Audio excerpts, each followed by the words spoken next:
Welcome to 561 Music. My name's Ben. And I'm Hector. How are you doing, Hector? I'm doing fantastic. How are you? Yeah, I'm all right, mate, yeah. So we had a pretty fun 4th of July weekend, didn't we? It was, fun, awkward, weird. It was a little bit of all of the above. Yeah. Yeah, we played a party on the 3rd, and it was the most America thing on earth. It was at a McMansion. I mean, this thing was like the size of a city block, man. It was Yeah. stupid big. And that was just the main house. They had a pool house. Mm-hmm. They had a guest house. Yep. And then they had a boat house or something also, in addition to the main house. And they had a gym house. Yeah. Yeah, It was really weird. It was cool, though. And there was that huge 3D USA sign that we played in front of. Yeah. And they had a massive beach ball that said America on it. Yeah. It literally said apostrophe America. Yeah. I don't know. I had quite a lot of fun doing it. We were doing that. So we did the freeze game. We did musical chairs. The DJ had to go, I guess, or whatever. It was his time, and so then we started playing, and they had us doing musical chairs and freeze dance, and so we would play, and we would stop, and then the kids would all. Yeah, it was. So weird. You remember when we played that bluegrass festival at Riverhawk, and the band did it there? They did the. Was it the chicken dance or something? No, the hokey pokey. That's what they did. They did some musical chairs too, I think, for prizes as well. Yeah. I guess it's a thing. I don't know. We'd never done it before, and it was. I have to say, in terms of getting the audience engaged, I'm like half tempted to do it in some bars. Well, the upside rather was that we played, one song for about 15 minutes. So, I mean, it killed time. That was for damn sure. Yeah, totally. Literally played this like first chorus for like 15 minutes. Yeah, exactly. So it was pretty fun. 4th of July is obviously a slightly awkward holiday for a British person. Sure. But did you do anything actually on the 4th, or? I just hung out with Christy's family. It was chill. Yeah, we went to a friend of ours' condo, and she lives like on the 21st floor, right at the entrance to Singer Island there, right off Blue Heron there. Oh, nice. And they have fireworks and stuff? Yeah, I mean, Singer Island had fireworks, and it was literally like in front of her window. They were bursting like at our height. It was insane to watch that, like right there, yeah. Oh, that's fun. We somehow managed to miss all the fireworks. We were driving from one place to another, getting there 15 minutes after they ended. No. I was going to fly my drone off the balcony, but Kelly wouldn't let me. She was like... Worried it was going to get shot down? No, she was worried I was going to get in trouble. Oh, so well, maybe you would do that. Who knows? Whatever. All right. Well, we have Andii Styron with us this week. How's it going, Andy? Hello. It's going really well. How are you guys? Yeah, great.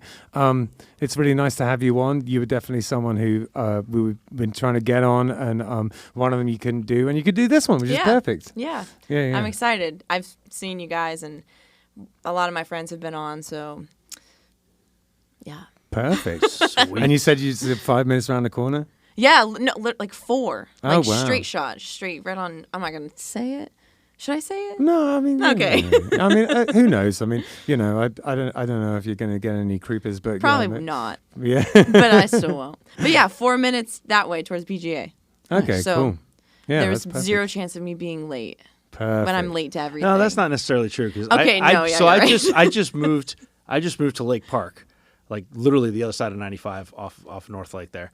And I moved there 3 months ago. And I'm more late to the podcast now than I ever was before when I lived like 25 minutes from here. Yeah, because you think, well, I'll just be there. Yeah, I'm like watching TV. I got my feet kicked up. I'm like, it's going to take like 5 minutes. Oh, shit, it's 8:40. I do that with I work at Seminole Marine literally right down PGA. 4 minutes probably, just like here. And every day I'm like 15 minutes late. And they're like, Andy, like you made it. I'm like, I made every day. It's a joke. They used to keep like running tab on and bet who was going to be closest to the time that I got there, because it's just I'm late. I'm late all the time. I don't know what is funny. Is it kind of like a West Marine type deal, Seminole Marine? No, we repair really huge yachts. Oh, right, cool. Nice. So we order from West Marine, though. Okay. My wife works for Jupiter Inlet Boats it's right next to the HCB place up in Jupiter there. Mm-hmm. So I have a small window into that world, but not the super yacht world. More like a Rybovich type place or something? Well, yeah, we're right next to there. So it's just a lot of very, very rich Huge. people. Huge. Have you had people from below deck come in ever? Do you know what that is? No. You're so lucky that you don't know what that is. Don't tell her, man. She'll go down the rabbit hole. I know. My wife has it on all the time, so I've seen it like a million times. It's like a reality TV show about people who work on mega yachts. Oh my God, I'm gonna watch it. You might like it. Because they'll like people who work on the yachts and stuff, and they'll come up, and the captains and stuff like that. And yeah, I bet you that you have had some of those people in there because they come characters. and they've been Survivovich like a million times. So. I do real estate photography and some event photography and stuff on the side, and I just shot the Palm Beach International Boat Show back in March, I guess it was, and I shot it for one of the large yacht brokers, Worth Avenue Yachts, and like every night it was a different event or a different party and stuff, and one of the nights was a crew party thing, and it was all these mega yachts that were parked there. All the crews like came out, and they had a DJ and they had music in it, and like they had open bar and whatever. They are crazy. They're nuts. Yeah. It's like a not working, it's like a freaking college frat party or something. But they're all in their 30s. Like it's crazy. Right. Well, they obviously figured something out. They found a loophole. Yeah, no doubt, man. Oh, it was wild, man. It was wild. You have to ask Jacob Tacos and Danielle. Okay, you told me about it at the time. I remember. Yeah, she was second shooter for me, and he was doing shooting video for me to edit. And I mean, they had like a drag show and everything. Like it got crazy, man. Oh wow, it was fun though. All right, good stuff. Drag shows are fun. Yeah, absolutely. So the first question we ask, let's get back to music. Yeah. The first question that we ask is, why did you start playing music, and also, what was the environment when you were young? Was it conducive to music? Like, how did you sort of find yourself doing it? Well, I always sang. Ever since I was a kid, I always sang.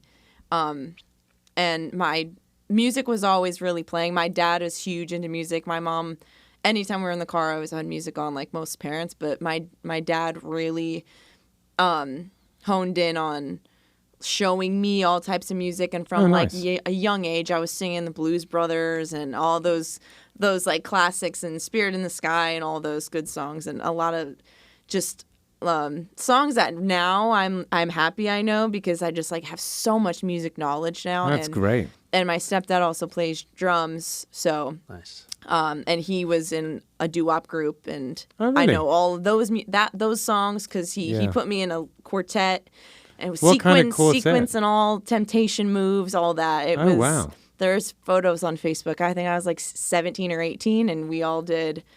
It was. Was it like it was a show? Was it everyone singing like that? Yeah, everyone was singing. There was a track, but we all sang, and we all had matching sequin jackets, and we did original Temptation dance moves, and it was fun. I mean, we came out with a bang. We came out with Unforgettable, and I was singing Natalie's part, and then my partner at the time, Greg, who sang, he sang Nat King Cole's part, and we came out, and senior centers loved it. You know, they ate that shit up. No doubt. No doubt. So that was huge. That like honed in on a lot of my music knowledge as well. That whole doo-wop era. So I know all that. And interesting. So I mean, so prior to that, have you got any music education? Did you ever do it at school or anything like that? I was in choir. Right. From like 5th grade to 8th grade. Right. And then I took guitar lessons for a few months, but I mean, I'm more of a vocalist than a guitar player. That's why I'll have my guitarist Ryan accompany me a lot of the time. Gotcha. Where did you take guitar lessons? Up in Massachusetts. Born and raised in Mass. Really? Okay. Mm-hmm. How long have you been down here? Since I was 18. Right. So I graduated high school. My mom moved down here. She said, you can stay up north with your dad or move down here. And I was like, I'm sick of this snow, so let's move and try Florida. And the music scene down here is obviously way better. It was this small town called Munson, Massachusetts. Right. Like, when I say small, like, my graduating class was 74 people. Right. And we had, like, this tiny little music group that would get together in the physics room after class or after school and just, like, play music all together. But other than, like, little open mics and stuff like that, there's really nothing going on there. So. Yeah. Yeah, I'll tell you, there's a lot of people that think that Florida in general and South Florida, the music scene is just kind of but it's ridiculously huge. There's so many venues. There's so many venues. There's so many opportunities. There's so many musicians. And talented musicians, not just not just bar musicians, you know. Yeah. No, exactly. I think it's it would be a well-kept secret if we weren't all talking about it every week on this podcast. I know. I mean, you wouldn't have a successful podcast if there wasn't. So. Absolutely. No, exactly. Absolutely. Yeah, all we have to do is, just pick from one of the bazillion musicians around here every week. We get so many submissions all the time that it's hard to it's not that it's hard to find people to put on the show. It's hard to decide who we're going to put on the show because like right now I can pull up my phone and I probably have at least 24 submission forms. Oh wow. And out of those probably 15 or 18 of them are just really good quality musicians or bands or original acts or whatever, and it's just it's hard to pick. Well, I think the reason is, one of the reasons is, it's good weather and all the bars want music, but also you can't deny the fact that it's a place that older people go who have a bit of money means that, and they want live music. Means that it creates this scene kind of thing. Yeah, for sure. And so that doesn't necessarily mean we have the coolest scene on in the world. Yes, we do. But if you know how to work it, you can pretty much do whatever you want. And Killbillies goes with that sort of approach of we'll play covers, but we'll put in as many of our own songs as we can into the set, and slowly people start to, it means you can live as a musician, which is super cool. And it also, slowly but surely people start knowing your songs and you can get your band out there without having to just play the odd, completely original gig every now and again. Yeah, that's kind of what my band's transforming into, because we had a guitarist change like in the middle of like prime time gigging season also, which really hurt us. But we have a great guitarist now. And so we got all that back together and had our set list of like 45 songs and all covers. And then we'd worked in the originals and you kind of mix them in to flow like a song, a popular song that kind of matches the style of your original and mix it in there. So, because I mean, you got to play to the crowd always, but then again, it's you want to showcase your stuff too. So we do that. We do kind of medleys of, we'll have like the thing is most of our songs are a little bit unusual. So, we're not playing a lot of classic rock. We do some just to kind of keep people on side. But we have this one medley where all the songs are in A. Starts off with this like mountain tune called Redhead Boy, which is like a fiddle tune. Then it goes into a song called Razor Ruckus, which is like a old time tune, but people don't know that they know it until they hear it, and then they go, "Oh, it's that," and then it goes into one of ours at the end, and they just all flow cool. together. Yeah, we do stuff like that. Yeah, we used to have one called the Whiskey Set, which was all the songs we knew about whiskey jammed together. Oh, that's a good idea. We don't do that one anymore, but we spread them out across the thing.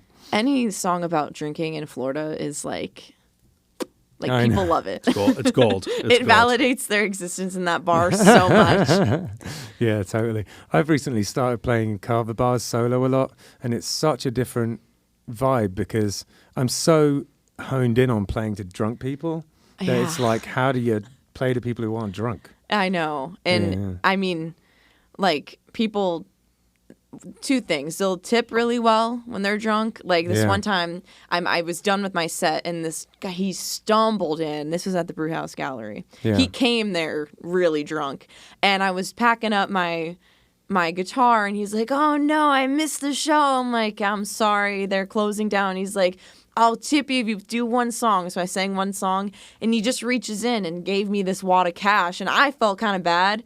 Because I'm like, I'm taking advantage of this drunk guy. But he was like, "No, come on, take it." And I took it. It was $80. I'm like, damn, for one song? Crap, okay, that's awesome. fine. I felt so bad. But then I was like, he's just probably won't remember it anyways. But at Double Roads once, someone tipped me with $100 bill. Couldn't believe it. Yeah, it happens every now and again. Yeah, you get that one person. And there was this great guy up at Conky Joe's. I mean, granted, he was wasted, but he tipped us, and he bought a T-shirt, and then he bought another T-shirt. It was really, I think, just because he wanted some interaction. Yeah. You know? This is the guy the other night, or the guy at Conky Joe's. Yeah, yeah. He was He like bought singing along. Yeah, the second T-shirt he bought wasn't even for him. It was for a little girl at the next table, and he didn't even know that. He's like, she needs to smile, and I need to buy her a T-shirt. And I'm like, okay, like, okay. That's like $300 for this T-shirt. So at school, you did choir. You had some guitar lessons. Then you moved to Florida. Mm-hmm. Did you hit the ground running musically when you got to Florida? How did that go? No, because, when I came to Florida, my mom was here with my stepdad, so that's when I jumped into the doo-wop that was stuff. Here. Gotcha. Yeah, that was here. That's like, there are a lot of old folks homes here too, so I mean. Yeah, I guess I should have, yeah. So I did that, and that took up a good, I guess, year, because I had to learn all the dance moves and stuff like that. Like, people look at me now and they're like, you were like doing this, like, it was, I can't believe I did it, really. I can't, because You're I like, look yes, so I was. lanky. Like, Don't judge. There's videos and I'm like, Jesus, Andy. I'm like, oh my God. But how long ago was that? How long have you been here? I'm 25 now, so 7 years. Okay, cool. I've been here for 12 now, I think. Okay. I think I moved here in 2010. Yeah. I've been here for like 200. So. But anyways, yeah, that was the first musical like kind of thing, and then I formed a little rock band, and you know how you'll form them, they don't really vibe well, or you'll fall apart and stuff like that. It's really about the people that's in the band. Yeah, they all have to care. Everyone has to give a shit. Yeah, exactly. And if I feel like that's not happening, it really, I'd rather, I can do a gig on my own. Yeah. I prefer to be with loving musicians though. Like, I want everyone to be like into it and like feel the music all together and be happy and learn your parts and stuff like that. And I mean, I can cope with people who are a little bit passive, but when someone's literally pulling in the opposite direction, you know, that's when it gets really difficult. Yeah. Well, and there has to be chemistry between the members of the band too. I mean, it's not just, at the end of the day, you know, you can get an okay musician, but a great person, and you get along with them, they have a good personality. Or you can get a great musician who has shitty personality, and you don't get along with them, and you're always butting heads. Yeah. And you can tell, you know, the crowd can tell. For sure. Absolutely. Yeah. So after the doo-wop thing and failed bands and stuff like that, I really I did a lot of solo gigs. My first gig, speaking of the Brew House, was the Brew House. You know Wayne Felber? Yeah. He was like, he got me started. I know. I loved him. There's a song actually I wrote called My Friend that I dedicated to him. It's on my Spotify. And Sharon, if you're listening to this, hi. Hi, Sharon. I love you. And she knows about that song. She was the first person I'd sent the song to. And any like proceeds or anything like that goes right to her, the Team Felber. Excellent. Non-profit. Yeah. So Wayne, I walked into the Brew House for an open mic, and it was my first open mic down here. I had no clue really where to go, but the reviews said that the Brew House had a pretty good open mic. So I walked in, and he came up to me and he's like, "You're here for the open mic?" And I said, "Yeah." And he goes, "I could tell." I'm like, "How?" He's like, "Well, you're holding a guitar." and I'm just gullible, so I'll fall for anything. And he just pulled little jokes like that all night. And I was like, this guy, he keeps picking on me and blah, blah, blah. But he really is like, he was the sweetest guy ever. And absolutely. He just let me do like a few songs every night. Maybe he would let me do more than the other people, and just to get me used to the stage and get out there. And he finally got me booked there, and then it just kind of bloomed from there. So he really helped me get started. My friend Krista is she does the open mics and things there now. The one with Gary Frost sometimes, and another one, and you know, she's building up chops playing there. It's really great for that, you know. Yeah. It's one of those places. Swampgrass does it, but if you want more of an intimate setting, that place is perfect for it. Yeah. And a lot of people ask, like, how do you, like, they're like, I sing and I play a little guitar. How do I get started? I'm like, just go to open mics. Like, you'll make so many friends. You'll meet people that want to book you. Like, and it's like, that's how I did it up in Mass too. I mean, I had some gigs up there, but I mean, it's mainly open mics. Did you meet Dominic Delaney there? Because I used to go to at the Brew House. Where did I meet Dominic? Probably at the Brew House. Yeah. Because we've known each other we've known about each other for a long time, but we recently within the past like 2.5 years have gotten really close. So, oh, nice. So Okay. Yeah, he's cool. I actually saw him a couple of days ago because I drove to his house to drop a T-shirt. He off. told me to say hi for you guys, Oh, cool. by the way. Well, hi, Dom. How's it going? Yeah. Oh, he's a good kid. And he got 100,000 streams on Spotify. I know. Nice. Yeah, that was cool. Yeah. So, Saw his pictures in the Bathtub. bubbly bathtub with the bubbly. Yeah. That's excellent. That was awesome. I should have worn my Dominic Delaney shirt today. Yeah, I know, right? So, you have an EP out. It's called Thawing Out, and or Thawing Out, or however you crazy people out. say it. Thawing. Where did you record it? So I recorded that in my friend Glenn Rockenstein's little studio in his house, and Oh, nice. he has a wicked ear for music. He has really really great suggestions, and I had all the songs written. I had all the songs musically written also, and I just kind of went in there and laid down the bones and threw out ideas from there, and so we recorded them in his little studio. Did he contribute as far as like any like production or anything like that, or help guide it a little bit? Yeah. Nice. Some words I don't know how to say, but yeah, all that. And that's with I've heard a bunch of tracks of you with full band. Is on the Thawing Out EP, is those the ones that I've heard, or is that more? Those are like studio musicians that were really? with the label. Yeah. Oh, gotcha. Yeah. Okay, Interstate. All right. Yeah, Yes. got it. Yeah. Okay. They provided all those. Studio musicians, right? Okay, that's interesting. I'm assuming because it was weird it all happened during COVID. So I mean, I kind of sent what I had, and then it was like created and then sent back to me and was like, do you have any revisions? Yes, send it back. And it was we had a lot of time to do it because of COVID, but it was I've never actually truly recorded a normal way. That was like the way it was done. So yeah, interesting. yeah. There's a lot of musicians that have been on the show, Sierra Lane, and just off the top of my head, but there's been a lot of them that recorded during COVID like that with their label. They would send stuff over, they would send stuff back, they would send revisions, they'd get production stuff would happen to it, it'd come back, and yeah, that happens a lot these days, and I do little bits and bobs of recording like that sometimes. If I'm lucky enough to get a session gig, or if I'm doing some stuff with my friends, just bouncing it to and fro. It's such a nice way to. I was talking about it last week with I think we talked about it with Stevie Stubborn, and we talked about it with Chicken Danger, just because the guests we had on last week, they live thousands of miles apart, and the way they make their tunes is like that, just ping it back and forth. I mean, it works. It does work because I love all the songs. So, that's definitely something that came out of COVID for sure. Like, everything shuts down. Everybody started doing that because they had no other choice, and now it's kind of stuck that way. And these mics SM7Bs, I reckon they must have sold millions of them. Yeah, everyone wanted to have we a bought podcast. some. yeah, exactly. Yeah.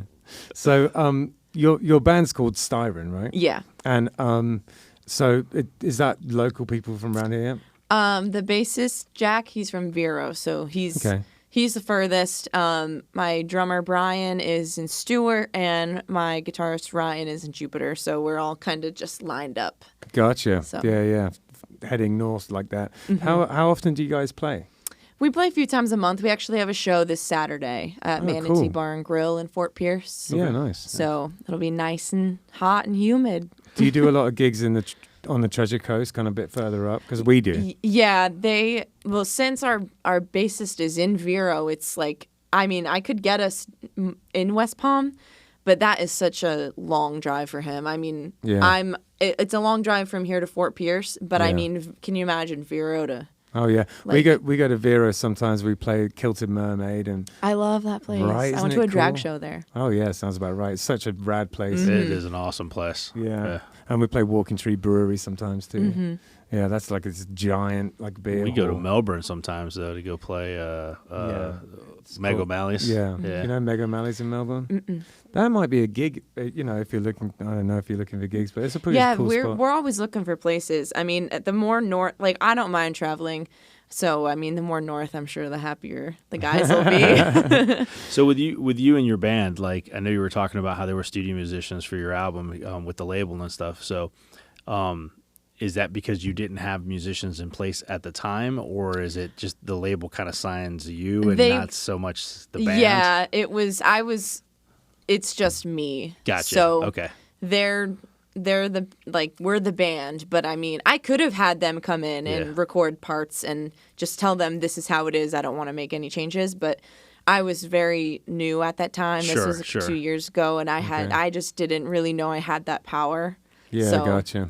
But I mean, they still came out good. So now when you're writing, do you tend to still write like on your own and then bring the band in on it, or do you guys more collaborate now as a band? We've never collaborated on a new song yet because they just got down my songs. Gotcha. Yeah. And it's kind of hard. It was hard for them to, not hard for them, but I mean, some of the track, like the real track on Spotify and stuff, is you can't really recreate all of like the bass notes because they're like dubbed. Sure.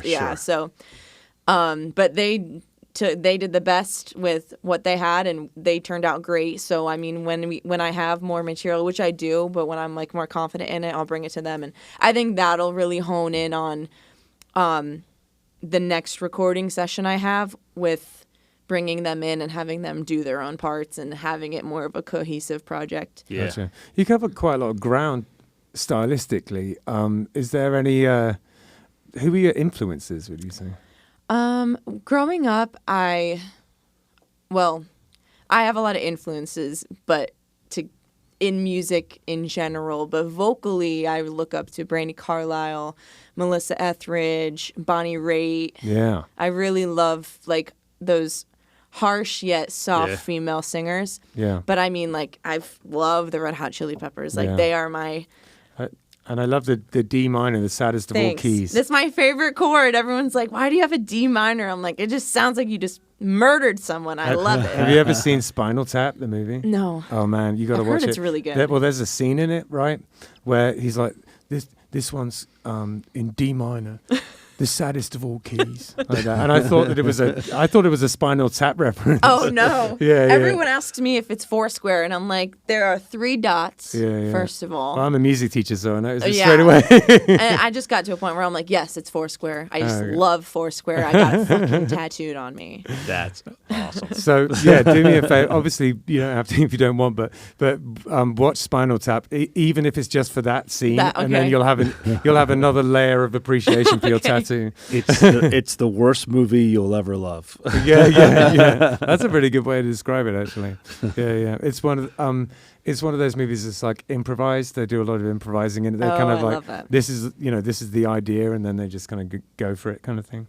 I love that. That kind of. So yeah, like Red Hot Chili Peppers, Fleetwood Mac. I mean, every girl has to love Fleetwood Mac. I mean, every person actually. Yeah, right. I love them. But I feel like everyone has that one like artist or band that like quote unquote saved their life when they were like that angsty teenager, and that was definitely the Peppers for me. Yeah. And I mean, it's weird as I get older too. Their songs meanings change. So some people are like, how do you love the Red Hot Chili Peppers so much? Like, how does Suck My Kiss speak to you? And it's like, it's not all the songs you hear of that they have or on the radio, they're mainstream hits. I mean, that's them, but you have to dive into them. You really Suck My Kiss is my favorite Red Hot Chili Peppers song. Wait, I love for that real? song. Yeah, it is a great song, but everyone's like, give it away and all that. Like, they're like, how does that like speak to your soul? I'm like, you have to listen to their whole album to really. You just got to look at them like dead serious and say, how does it not speak to your soul? I'm gonna go see them in August, actually. Next month. Sweet! Yeah. Oh, that's gonna rule. Yeah. No, the reason why Suck My Kiss is my favorite song is because it's the second concert I ever played in front of people when I was a little kid at school. We did that in an assembly fun. At like 8:30 in the morning. Oh my God! Wake up, everyone! Little Ben playing the Chili Peppers. Yeah. What were you? You were singing or playing I was singing guitar? and playing bass. How old were you?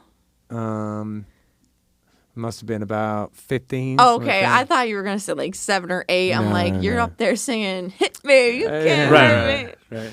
No. Ben was 4. He was born with a guitar in his hand. I didn't start playing the guitar until I was about 12, I think. Yeah, I eventually persuaded my parents to let me get one. It took a while. But how old were you when you started playing the guitar? I think I was around 14, and my dad, he had a guitar, and it was a real nice guitar. I can't remember the exact story, but I think it's along the lines, and I'm sure my dad will correct me once he watches this, that I was wrong. But I think there was a guy in like the 80s or like early 90s, and he would gig around with this guitar, and my dad saw him and really liked it and somehow ended up with a guitar. He didn't steal it, but he got it somehow. I don't remember. I like that she had to clarify. Off the back of a bus. So, and it was a beautiful Ovation. And I guess when my brother was little, my dad, he was playing it, and then he set it on the table flat, and he looked over, and my brother has this big glass of water, and he's just pouring it in the sound hole, and it was acoustic electric. So it just, and so my dad walked over, he's like, "Where'd the water go?" And my brother's like, and he picked up the guitar, and he goes, "Oh no," and he's sloshing it back and forth. Why? I don't know. He's young. He was little. Fair enough. I wasn't even born yet. So that guitar, my dad played it every now and then, just the basic blues, a riff. And 14 rolled around, and I had made some musical friends at school, and I really wanted to do more than just sing. So I was like, "Can I learn that on that Ovation?" And he's like, "Just don't break it." I'm like, "It's already broken. I mean, I can't do much more to it." And I learned. Aren't the backs of Ovations made out of plastic anyway? It slips. It was so hard to learn on. I'm actually grateful that I learned on it because the action was terrible, and I had to contort my knee and my body because it slipped so bad. They're weird guitars because they can be quite nice, actually. It's a beautiful guitar, and it sounds great. It's just fucking hard to play. It's so hard to play. Yeah, the action on I have a girl who I teach who has an Ovation, and it does sound good, and it's really high quality and everything. But yeah, the action's high, and I've helped her try to lower it and stuff. But even at its lowest, it's still kind of high. Yeah, and it didn't plug in either, so every time I had to mic it every time, and I don't know. I still have it. It's hanging on my wall, but don't play it too much. Sorry, Dad. What kind of guitar are you playing these days? It's a Mitchell. Yeah. I don't know it's not very common. So I got it. It was like a graduation gift because I had played the Ovation, never had one that fully plugged in, and for my graduation present, my mom's like, "Let's go get a whole new guitar and like an amp and stuff like that." So I walked in and I saw the guitar and I said, "That is so ugly. I'm never playing. I don't even want to look at that guitar." I thought it was the ugliest thing ever. I played like 6 other ones, and my friend Faith that was with me, she's like, "Just try the guitar," because she loved it. She's like, "Oh my God, I can see you playing it." I'm like, "It's so ugly." And then I played it, and I fucking loved it. And then it matched my hair too. It's like blonde. Yeah. So I'm like, I guess I'll get it, and I like love it now. It's like it's like your kid. Yeah, totally. Yeah. So you said earlier that you had taken a few lessons and stuff, but did you ultimately just self-teach yourself? I taught myself like the 4 basic chords and then some. So you knew like 300 songs at that point. I mean, it's 4. I was chords are like everything. gigging before I had lessons. He was teaching me how to read music, and I could do it. And then I came in. I had a Red Hot Chili Peppers like. What do you call it? Because you're the music teacher. It's like tablature book. Tabs, yeah, and it was just all Red Hot Chili Pepper songs. And he's like, "You want to learn these?" I'm like, "Yes." And he's like, "John Frusciante, you want to learn John Frusciante?" I'm like, "Yes." And I couldn't get it. I was like, I'm more of a strummer. Yeah, I mean, I'm sure I could get it. And I mean, I did get some of them. Like I got Under the Bridge and I got all those. But then ultimately I was... He's a very unusual... It's weird because he has this very simple style, but it's also hard to play. He like mutates his fingers like all sorts of ways. Him and I have the same birthday too. Really? I love him, yeah. That's awesome. Yeah. Yeah, I love him too. He's cool. And he's back in the band. I know. That's why I'm going to see him. Yeah. It's like a once in a lifetime because he quit right when I got into them. Right. So. Yeah, so I was 13 when I got into them, and it was right around the time when Blood Sugar Sex Magic came out. And then obviously I went back, but that was I'm old. So they're like unstoppable. They still bounce around the stage like they did back in the day. I mean, I've only seen videos of them from back in the day, but I saw them I think 4 or 5 years ago when Josh was in the band instead of John. And I mean, Anthony Kiedis, I'm like, where the hell did he go? And he's like climbing a rafter. I'm like, Jesus Christ. He's like, what is he, like 55, 60, pushing 60? We used to have a VHS cassette that was them playing some gig at a festival. I don't know which festival it was. I can't remember. It was years ago. Lollapalooza, maybe? I'm not sure, but it was they have a trumpet player called Tree, right? This they did back in the day, in the early years, like What Hits and all that kind of early albums. And my friend at the time, Bob, and I, the only way you could get into the TV room at my boarding school was by climbing out of the window, and we were like third story up, so if we fell out, we would have died. Climbing out of the window. It's very dramatic. And then just edging along the molding of the outside of the building, and then jimmying open the TV room window and climbing into that window. and we used to watch that Red Hot Chili Peppers video like every other night because we loved them so much. Oh, that's fun. So you're a big fan of them then? I was and still am. Yeah, I mean, I wouldn't say I listen to them like a ton now, but it's just because well, you should. They're like burned into my brain almost. Yeah. When I was a teenager, I listened to them so much that I almost don't have to at this point. It's like some Mission Impossible kind of crap. I start calling you Tom Cruise. Seriously. Yeah. My boarding school was bananas. I scaled the side of a building so I could watch a VHS tape. Yeah. Who the fuck does that, Ben? I know. Well, it wasn't my idea. I got roped into it. Okay. Blame someone else. So, do you practice at home? Do you practice playing your songs, and do you practice guitar? I'll just play songs. Right. I mean, if I'm writing a song, I usually write out the lyrics first, and then I'll put the music to it. I more prioritize vocals over guitar. Gotcha. More. You have a beautiful voice with a very natural vibrato. It's just seems to cut. Did you have to learn how to sing with vibrato like that, or did it just kind of come out? I just started. I guess it just came out. I don't want to sound like not. Yeah. But I mean, it just kind of happened. Yeah, because I have singing lessons, and I have a little bit of vibrato on some notes, but my singing teacher, said to me, some people, they sing like that, and some people don't, I remember as a kid, it wasn't, I would want to sing really big songs, and I didn't have a vibrato, and I was upset about it. Oh my God, I'd force it. It was so bad. But I mean, I would hit my chest like this. I'd be home alone. No one would but I'm maybe I can fool people. No, you cannot fool people with vibrato. And then as soon as you go through puberty and stuff, and your body catches up with your voice and stuff, it started working finally. Yeah. Thank God. That's awesome. No, it sounds lovely. So, how do you find the experience of being a woman in the music industry? Have you noticed anything that have been advantages or disadvantages? Well, I've noticed down here, the women that I have come across in the music industry are so fucking good.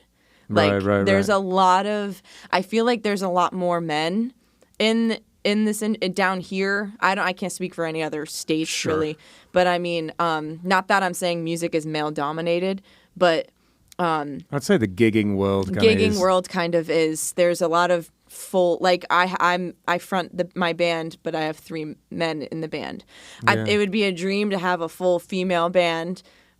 That'd be badass. That would be so fun. Yeah. I did try to put that together, but it was hard to find. A friend of mine, Morgana, I'm sorry to interrupt you. No, you're fine. A friend of mine, Morgana, has a death metal band called Emasculator, and it's all women. That's awesome. Yeah. That's awesome. Yeah, so carry on, sorry. No, you're good. Yeah. So I'm the ones I have come across though, I've learned from them. They're kick-ass singers, and they're kick-ass front women, and they demand your attention on stage. So before I even really got into my band, when I was gigging a lot solo, I watched a lot of these women in these bands and learned from them and took a lot of mental notes, because you're not going to command the attention of the room if you're not really giving it your all. Whereas I mean, I guess it's just easy. It's, first of all, there's a lot of songs that are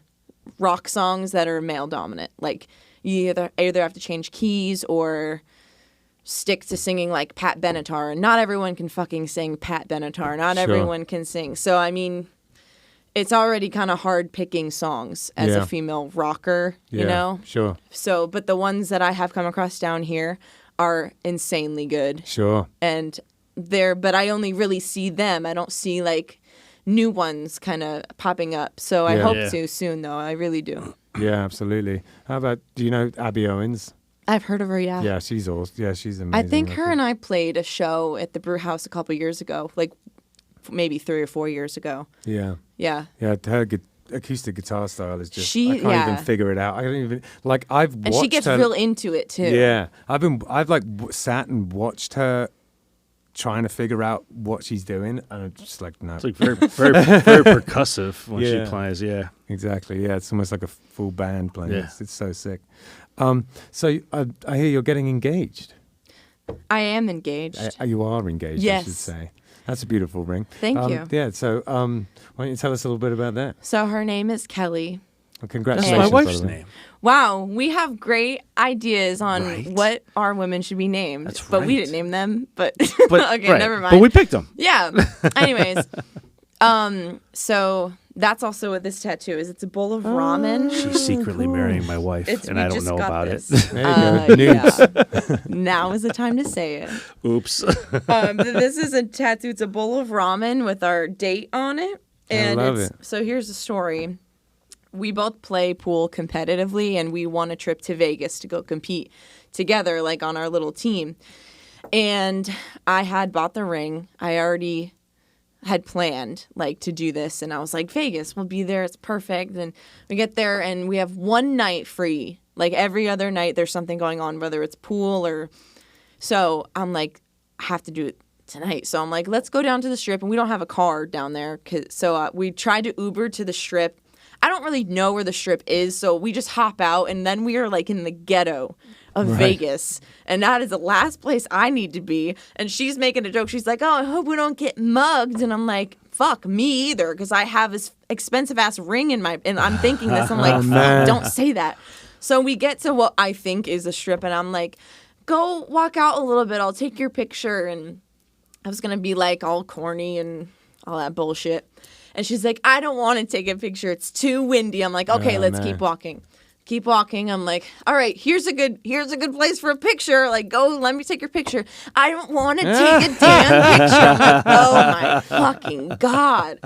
So we keep walking, and we get to like this.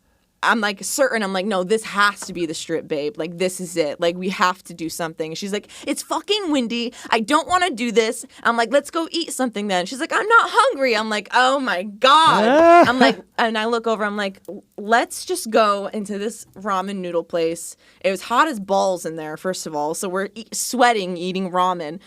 And she's sitting there. She's like, why do you have an attitude? Why are you so stressed? You need to chill out. And I'm like, because, and I like took it out. I'm like, I've been trying to do this all day, and you keep not like saying no to everything that I suggest. And she thought I was kidding. She goes, oh, and I'm like, wait, what? And she goes, oh, you're serious? And I'm like, yes, I'm stressed the fuck out right now. And she goes, oh, and then she was like, oh my God, I ruined it. And I was so embarrassed. But honestly, like, if you know us, it wouldn't have happened any other way. Yeah.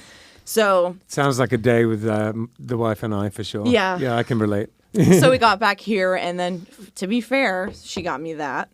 So we both have rings. Yeah, brilliant. Because we're fair. That's so awesome. Well, congratulations. That's hilarious. When we got engaged, I set up a whole dinner and everything. We were going to go out and this, the crazy, awesome dinner and stuff. And I knew her parents, or her dad anyway, was really old fashioned. And so I made it a point to, while she was getting ready, I'm like, hey, I'm going to go run an errand real quick. And I went over to her parents' house, and I sat down with her dad, and I was going to ask him and be, do all proper and ask him for his daughter's hand and everything. And while I was there, I was really nervous. I was really skirting the issue. And the phone rings, and it was her calling her mom just to like shoot the shit while I wasn't at the house or whatever. Oh, God. And I can hear her mom in the kitchen going, guess who's here? And guess what he's doing right now? So then I got all pissed off. And when I got home, she was all giddy because she knew I was going to ask her. And I was so pissed off that I literally took the ring box and I tossed it up onto the bathroom counter while she was doing her makeup. And I'm like, well, you already know. So yeah, yes or no. And so that was my engagement. Yeah. My one was was we were in Heathrow Airport on the way to Sweden, and Christy and I were already a His better is story. already cooler. It's already a better story, man. Come on. We were both about, I don't know, 8 drinks deep. And we were just kind of talking about, I don't know, how much we love each other and being all cooey.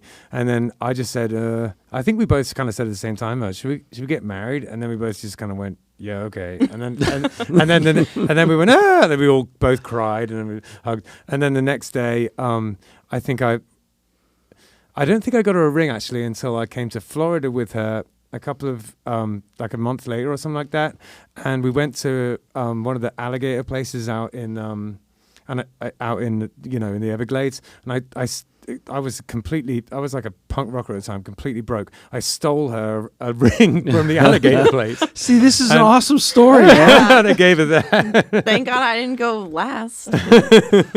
So that was my engagement. It was a weird one. But congratulations, that's wonderful. Thanks. Yeah. Have you set a date yet? We set a date and then we changed it literally 2 days ago. Okay. So it was going to be in 2024, but now we're thinking 2023. Gotcha. So move it up a little. Yeah, like September-y maybe. Cool. Nice. That's very exciting. But at like night, because I'll burn. Like, and I don't want to burn on my wedding. I hear that. A night wedding would be super badass. I think that's like sick. the most For punk rock, thing. Yeah. And I'm like, I'll stick out like a sore thumb. I'm pale as shit. So, I mean, it works out. Her mom said it, though. She's like, you can't do a daytime wedding. Andii, her porcelain skin, it's going to get burned. I'm like, yeah. She's right. Yeah, no, an outdoor night wedding would be beautiful. Yeah, with like a bunch of like the correct lighting and like... Because we don't want to wear white dresses either. We want to wear like black dresses or like lacy. Oh yeah. Like cool. Like we want it to be like us, not like I'm not doing that traditional shit. I'm not doing that. Well, it's my plan to get to know you much better between now and then. So right, get invited, right? Wedding. That's awesome. So one of the things that we have to navigate as musicians is playing in bars and booze and drugs and all that kind of nonsense. Mm-hmm. How do you find that you navigate that? And like, has it ever been an issue with you or the band, or how do you deal with that stuff? With the band, they're great. They don't have any like issues with that. They always play perfectly. I'm actually 3 months sober right now. Thanks. Me too. Yeah. Oh, cool. I'm like 2 years in, and respect. Yeah, it's. I mean, I'm 25, and a lot of people think this is like the prime time party age, but I did a shit ton of partying from age 20 up until 3 months ago. Yeah, you got it in. I got a lot in, like a lot. You've done your time. I get it. And I really, I mean, nothing good ever came out of it. I mean, I was like full of courage, that liquid courage and stuff like that. Singing. I mean, it does make you feel on top of the world when you're singing. But you definitely think you're awesome. And but then the next day you wake up and you go, oh, this is terrible. Yeah. And I mean, I was talking actually with Dominic as to why the music industry is like wrapped around this like alcohol and drug culture. Yeah. And I mean, it comes down to you're constantly in bars. They pay you in bar tickets and shit like that. It's like, I don't want to drink. I want to be paid for like the work I'm doing. Sure. Like, we're literally singing for our fucking supper. Yeah. So maybe pay us. Yeah. And I mean, even food would be better. And then on top of it too, like some of the like music idols that we worship all OD'd. So, and the 27 Club, and everyone has that connotation like, oh, if I don't die at 27, I'm not like cool. I'm not the best musician ever. All so, right, I mean, you don't, and I mean, it definitely fueled me for the longest time until I realized it was not fueling me anymore. Excellent. So how has it been these last 3 months playing? Has it been all right? It's been good. I've actually, weird enough, I've had to kind of retrain my voice to sing without the alcohol. I lost a ton of range, but it's actually come back now eventually. It is coming back. I mean, there's a little bit of like confidence that I lost also going for these big notes sometimes. Yeah. I think it relaxes the vocal cords, and so it just I don't know what it is, but I lost like 5 notes of the scale in my range or something like that at the top, and it took me, I want to say it took me like over a year for it to come back. And I mean, it destroys your voice on top of it, though. I mean, we at the time it's helping it, but you're dehydrating. Like you're doing the total opposite of what your voice needs. You're probably pushing it more than it should be pushed, and not realizing it. Yeah, and I mean, so like it kind of put it into perspective. A few weeks ago, actually, when I was with my band and we were rehearsing, and where do you guys rehearse? My drummer, he just created this awesome little club called the Ace of Clubs. He owns a billiards hall. Right. And then right next to it, he created the Ace of Clubs, and he built a whole stage. It's nice. Fucking kick ass. It's so awesome. You could look it up.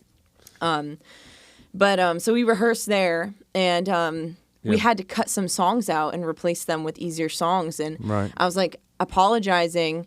And it like kind of brings you down a little bit because it's like I know I can sing it, but it's not coming out right now. It's just not, and I have to just work back, and it'll come back. It will. I mean, if there's any, it makes it feel any better. It did for me. Yeah. It just took a minute, but cool. So, has anything weird ever happened to you at a gig? I like asking musicians. Yeah. Oh my gosh. I mean, when you're dealing with drunk people all the time on stage, like anything could really happen. I learned to never give your microphone away and never give them your tambourine. Yeah. Because they can't keep time for shit.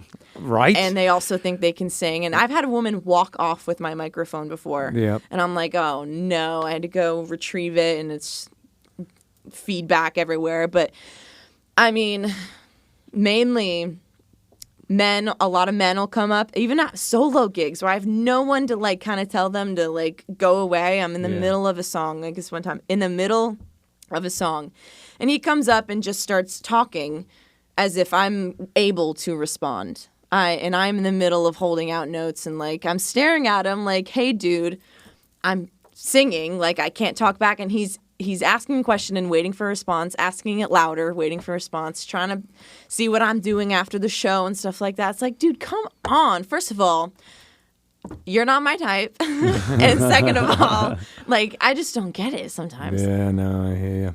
That happens to us all the time. But, you just get on with it, I guess, don't you? It's fine. We just don't even keep a tambourine on stage. And I used to be like really nice. Like if somebody came up, Ben's been doing this. He's been doing this down here in the South Florida scene a lot longer than I have, even though I've lived here longer. I've just been in like not working bands before for a long time, and so I turned you into a working girl. Yeah, you did, man. A cheap one at that. And I'm not proud. But no, people come up all the time, and like they try to use the microphone, and can I sing a song or whatever? Yeah. And I feel bad, and I want to say yes, and I look at Ben. Ben's like, no, and I'm like, Ben, you're you always need that one person, right? And I'm like, Ben, you're so mean. And it's like I've been doing the song enough to know the answer is no. No, my drummer. The other day, or a few weeks ago at one of our gigs, a guy came up, and he asked if he could. He's like, I play drums. He didn't ask. They mention it a lot of the time. They'll suggest things, and you know what they're getting to. In like 10 minutes, literally 10 minutes prior to that, my drummer said, I'll never let anyone play on my drums ever again. I was like, why? And he's like, because I let one guy come up and play one time, and he broke my bass drum. Yeah. And he had to play the whole gig with it duct taped and everything. Yeah. And then like 10 minutes later, that guy, he's like, I play drums. I know how to play some songs. We're not picking up what you're putting down, dude. You can't. And all the time. Here's the thing. I've been that guy. I know. When I was been younger. That girl too. Yeah. Because know we're like, when you got a few in you, you're like, you think that you just get all this like. I get a bit jealous. I get all these feelings. I'm like, I just want to be playing, and so I'll go like, oh, can I do a sec? Yeah, I've been there. Dude, that's so opposite. It's so opposite for me though. Really? Yeah. See, Kelly has to pull me back. So not anymore. Not that I'm not drinking, but I would like see the stage, and I'm like, I'm going to get on that stage. She's like, no. She's like, it's not your show. Sit the fuck down. And then I'm like, you're right. I tell you what, I bet you won't do it now you're sober. No. It's their show. It's their equipment. You don't want to fuck with that. It's funny. I have a friend of mine that we were in and out of a bunch of different bands together, and it was all these different members and stuff back and forth in the band, but it was always like him and I as the core, and for years. And then now it's like, if I have an off night, he and his band is playing, he'll invite me, hey, you should come out and play.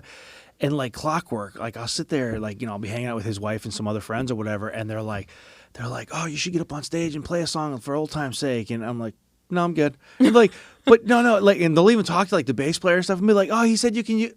No, I'm good. And they're like, come on, just get up, just sing one and play one real quick. No, I'm good. I just don't want to. Yeah, like I do this all the time, practically for a living. I don't want to. Totally. That's the difference between you and I. I am a bloody show off. Anyway, I think it's about time we heard you play some songs. Sound good? Okay, cool. Yeah. Yeah. Let's get to it.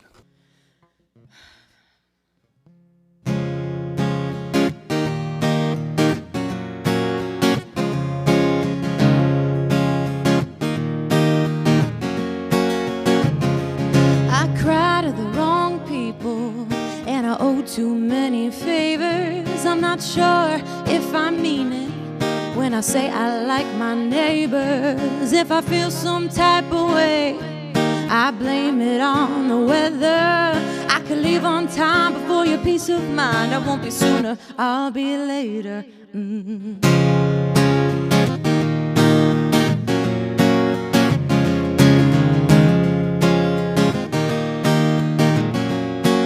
Some say I have too many feelings, that I need to keep them in line. Since when was having any not okay and such a damn crime? I think all bad jokes are funny, and if you don't laugh, you know I will. I trust people way too easy, but thank God heartbreak can't kill. And I can let my head down, but sometimes I can't let shit go. And if you ask me how I'm doing, I might tell you I don't know. And if you call me up at midnight just 'cause you feel alone, can't promise you'll feel better, but I will pick up the phone. I've been bad, but I'm good on my own.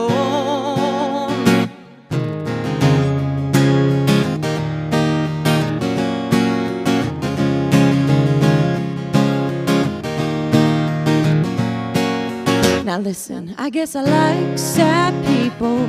I think I can fix them up.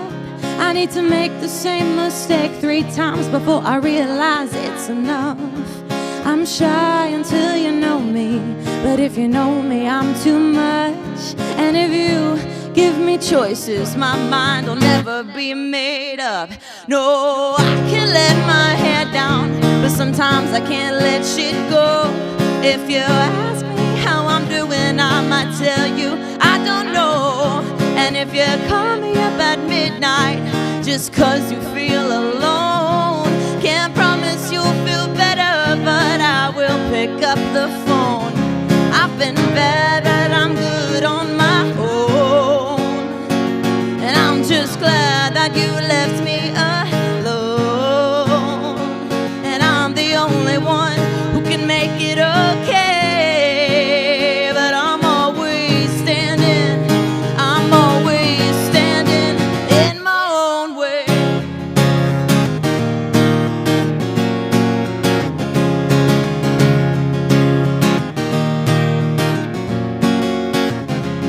Confuse myself almost every day.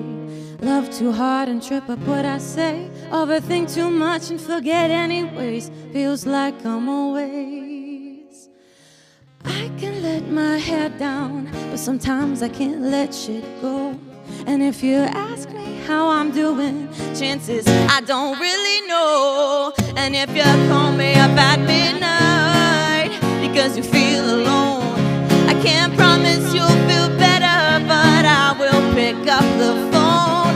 I've been bad, but I'm good on my own. And I'm just glad that you left me alone. And I'm the only one who can make it okay. But I'm always standing in my own way.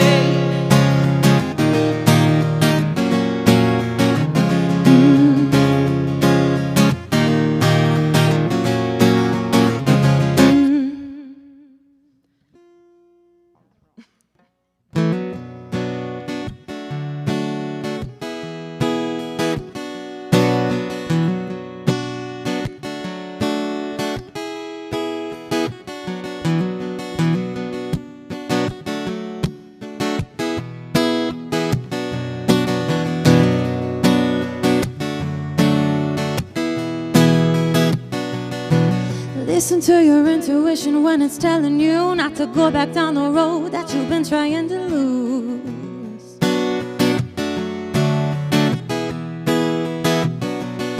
And can't you hear your conscience calling you out by your name, telling you not to fall for words that'll never change?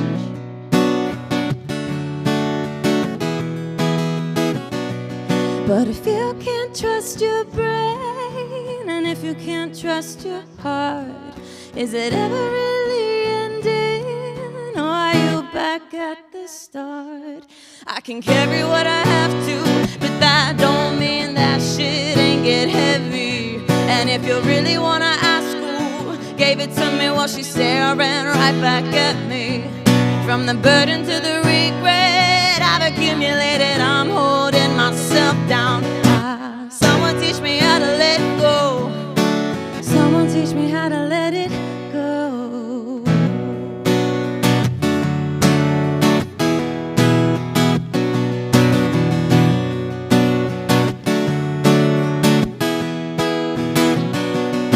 Well, baby, I don't mean it, and I promise that'll change. And you have the nerve to ask me why I'm not acting the same.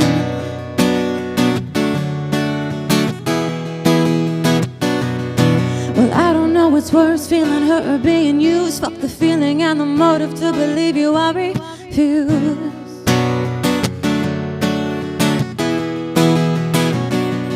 But if you can't trust your brain, and if you can't trust your heart, is it ever really ending, or are you back at the start? I can carry what I have to, but that don't mean that shit ain't get heavy.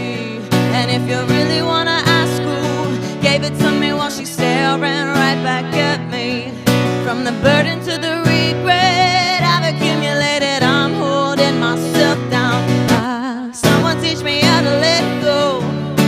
Someone teach me how to let it go.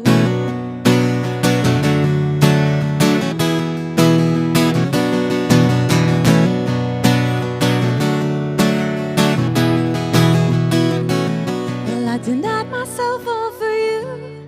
Light me up because you feel wrong. Can't believe I thought you were true. Can't believe that I was right all along. I can carry what I have to, but that don't mean that shit ain't get heavy. And if you really wanna ask who gave it to me, well, she's staring right back at me.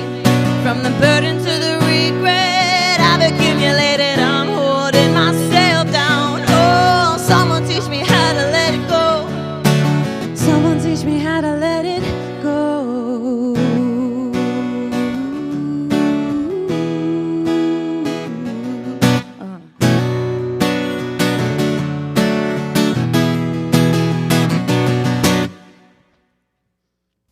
.561 Music is brought to you by Handlebars Bar and Grill.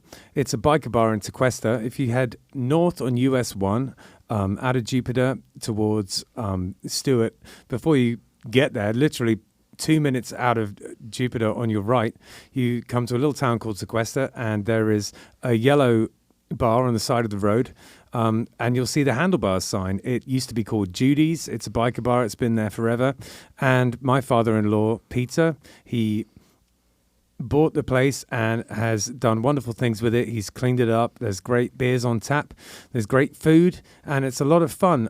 If you're a biker, it's a perfect place to stop off if you're going on a weekend ride, and the food is excellent. If you go in there, you should go and chat to Bernsey. He's a real character. He does the food, and we have music there, but at the moment that's on hold because there's some stuff going on with the village of Tequesta. So if anyone knows anyone in the council of the village of Tequesta, we would love it if you could put in a good word for us, or if anyone has any sway so that we can get music back on at Handlebars. But with or without music, it's a great time. You should come and check it out. Our other sponsor is Oasis Root Kava Bar, which is in Seagrape Square on Indiantown Rd. If you don't know anything about Kava, it's a Polynesian root that you grind up and you mix with water, and it is kind of gives you a little bit of a, I guess, like a warm feeling.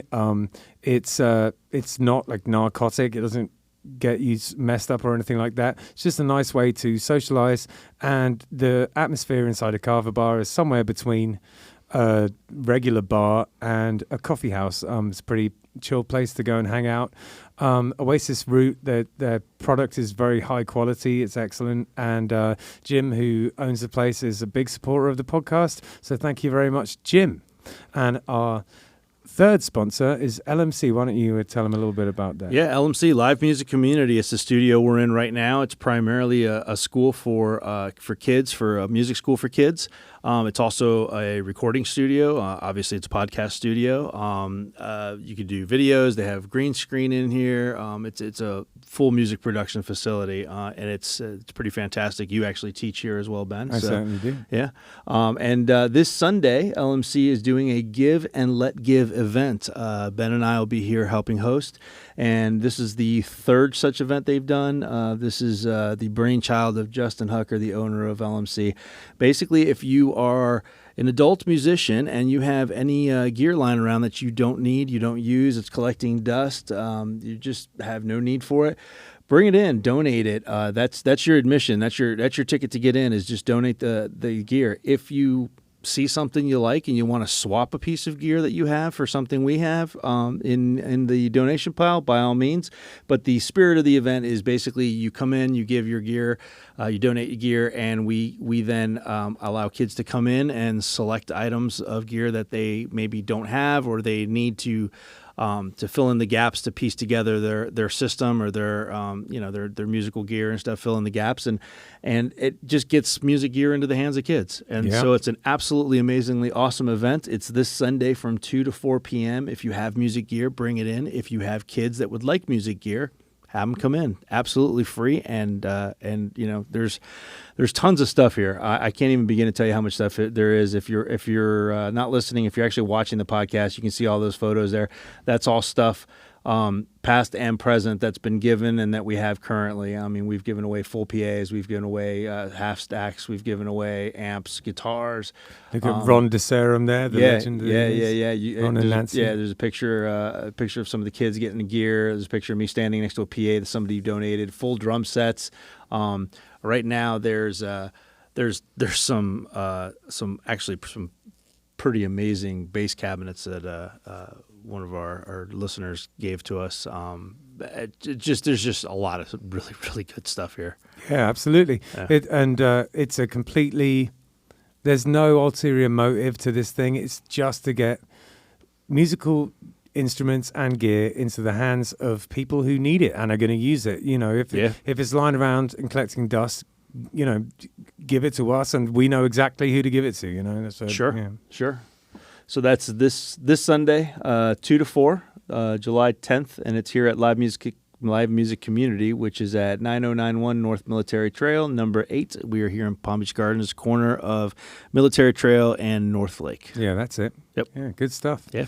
So, Andii, there were 2 wonderful songs. Could you tell us a little bit about what they were about? Yeah. So the first song is called In My Own Way. And it's literally about you being the only one holding yourself back from things in life. Like you're standing in your own way, pretty much. And I wrote it, I think, when I was 20 or 21. And I just realized there's a lot of things about yourself that you can change, but there's also some things that are just traits that you can't change. For sure. Like in the song I mentioned, like, it says, I can leave on time, but for your peace of mind, I won't be sooner, I'll be later, because I'm late all the fucking time. Right. And I don't know why, I just, like, can't get that internal clock to just, like, kick on, and things like that, or I need to feel pain 3 times over in order to realize, oh, maybe I shouldn't do that again. I need to learn the hard way, and things like that. So, I mean, I think it's a real relatable song with how I wrote it kind of with like a younger kind of mind frame. So a lot of, I think, teenage girls could maybe relate to that one a little bit better.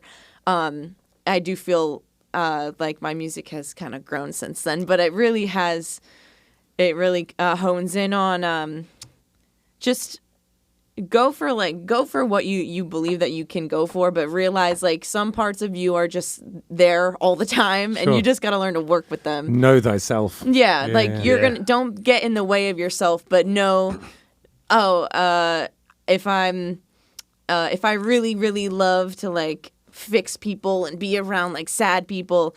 Don't make it a habit, but know, like, I can't fix that person, but I would love to. Like, just, like things like that. Be aware of yourself. Don't get in yourself's way, though. Yeah. You know? Yeah, interesting. What was the other song about? The other song is called Heavy, and I wrote that one, I think, within the same week that I wrote In My Own Way, and it's a little, not sadder, but it's a little, I guess, heavier.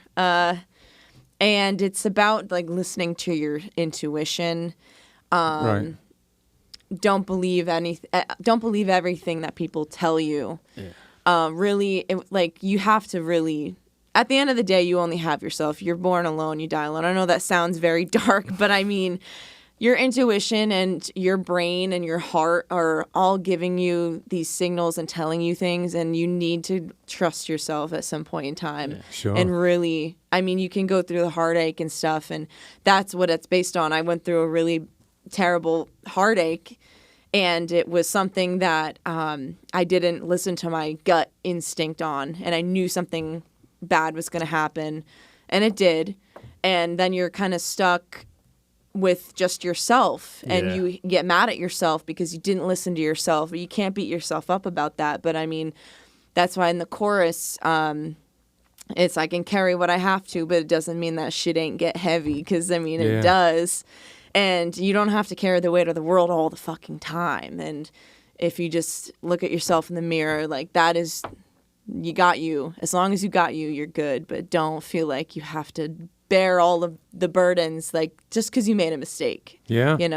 Yeah. So that's some really interesting songwriting, and I like that it's personal and based on personal experience. That's the kind of thing that's the kind of way I write, and that's the kind of songs I'm into, where they come from the heart and they're kind of exploring yourself. It's cool. I can't really write a song if I'm not in that moment feeling something. Like, sure. I kind of envy like how like Led Zeppelin, like he'll write like about warlocks and shit. Like I'm like, I just don't write like that. I would love to, but I can't. I have to like be like crying or like fucking so angry in order to write a song, which is fine. But that's what Kelly says all the time. She's like, do I gotta piss you off so you can like write a song? I'm like, yeah, please, because it really fuels me.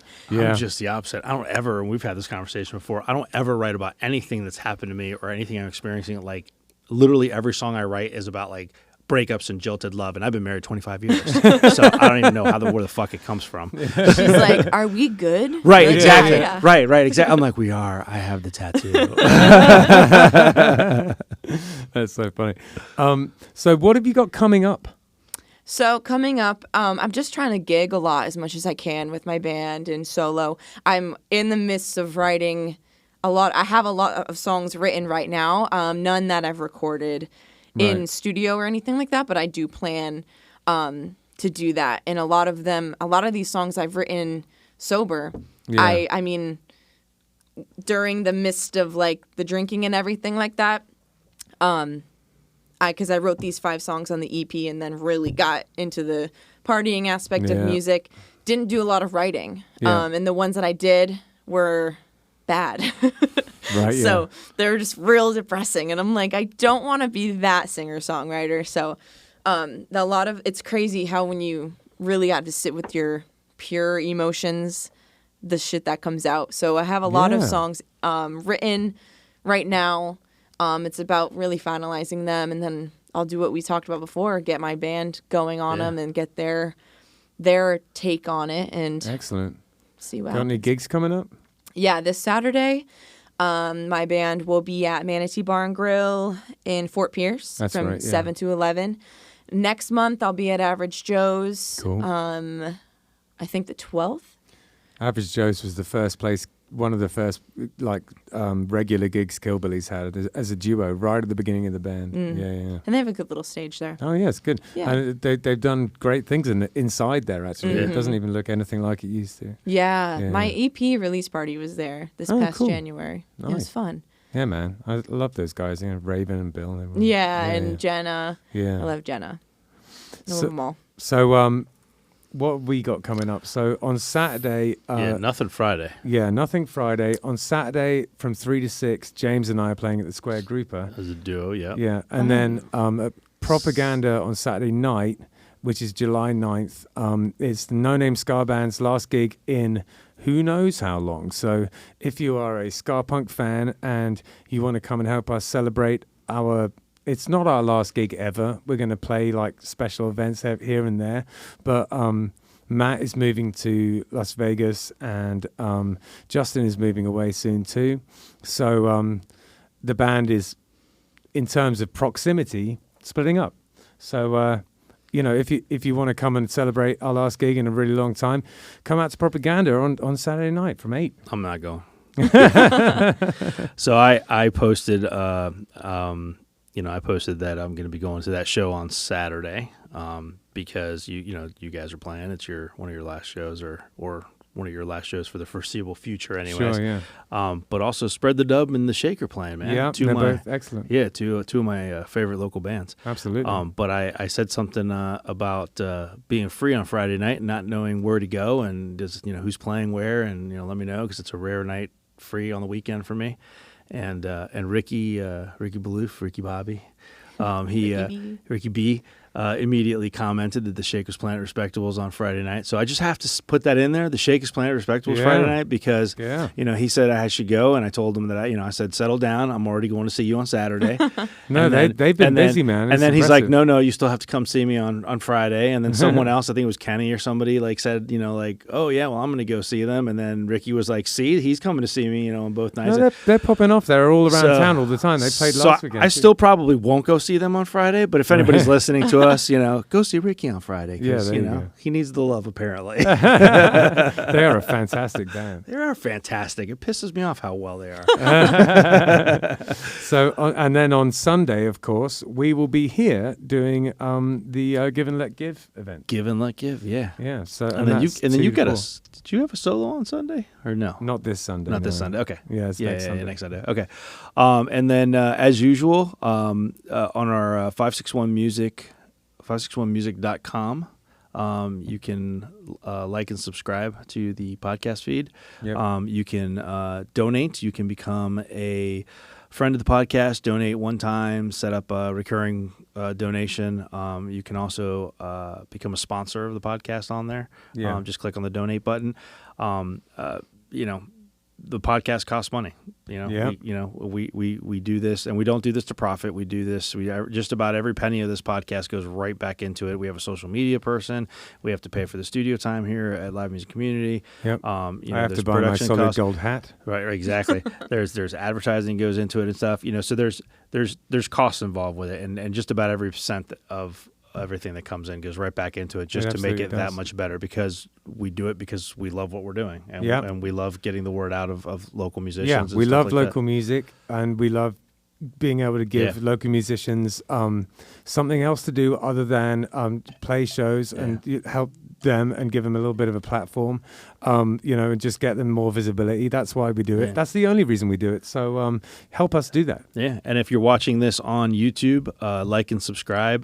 The more subscribers we get, if we get to 1,000 subscribers, I think it is. Yep. If we get to 1,000 subscribers, we can monetize our YouTube channel, and then again, that'll help us just do bigger and better things. And we're getting there. We got it 400 roughly now. So I mean, like the festival we did last year. That cost a lot of money to put on. So so that money, stuff like this would go towards more of those types of things. Exactly.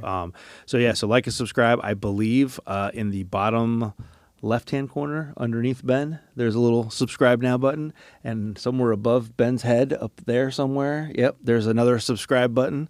They're all over the page, so click on them and subscribe. Yeah, thank you very much. And thank you so much, Andii, for coming on. Thank you. I don't know, I'm sure at some point we've crossed paths in a bar, but it's nice to properly meet you. Yeah, you too. Yeah, brilliant. Yeah, you guys are fun. Yeah, thank you so much for coming. Yeah, thanks for being on. I don't know why I was so nervous. You did a great job.